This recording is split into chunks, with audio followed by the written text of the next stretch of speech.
Hello, I'm a newcomer to the workforce, taking my first steps into society. My father works in the interior design industry, which has gradually improved our family's livelihood. My grandfather is an extraordinary person. He raised 5 children of his own, and then took in and supported a friend's child as well. To give more detail, my grandfather was a businessman whose partner fell ill and had to send his later-born daughter to live with my grandparents. At that time, my grandparents had already married off their 6 children and were enjoying their retirement when they decided to legally adopt the daughter of an acquaintance who was in her late elementary school years. I was 10 years old at the time.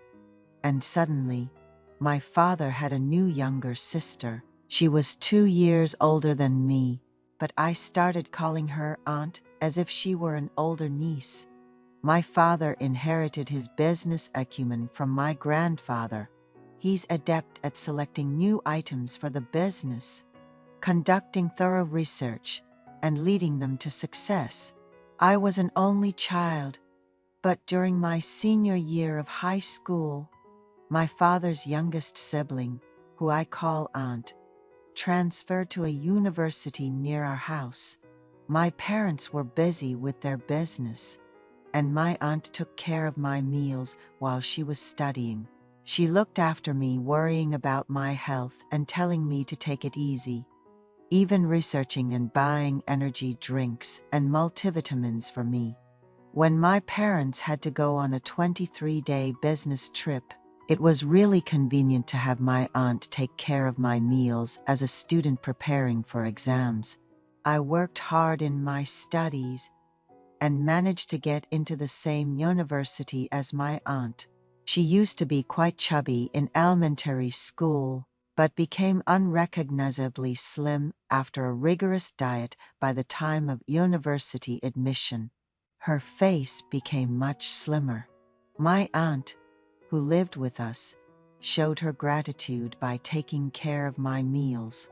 She was very pretty and focused solely on her studies. Despite many guys asking her out, she wasn't interested in anyone and decided to put off dating for later. When I entered university, my aunt treated me almost like a boyfriend. Even though there weren't any guys at school who caught her eye, she would say, "I prefer walking around arm in arm with my handsome nephew over anyone else." And we'd pretend to be a couple as we walked around campus. Sometimes we'd meet up in the cafeteria for meals, and if any annoying guys showed up, she'd signal for me to deal with them.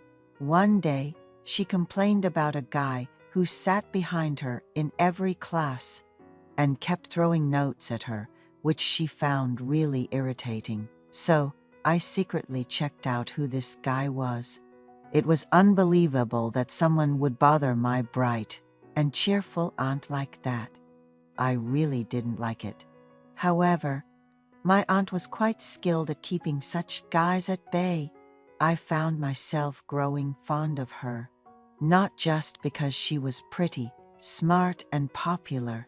She expressed a desire to join a volunteer club, despite her busy study schedule, wanting to do something meaningful in her 20s.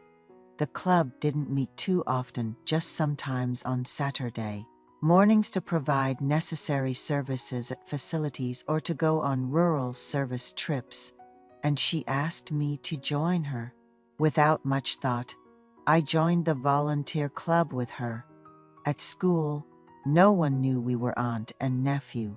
When asked about our relationship due to how close we seemed, we would just say we knew each other well from living in the same neighborhood.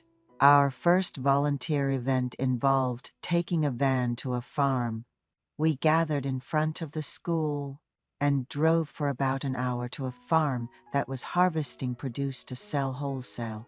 It was my first time doing farm work, and although there were about 12 of us volunteering, eating the packed lunches we brought along made it a rewarding experience.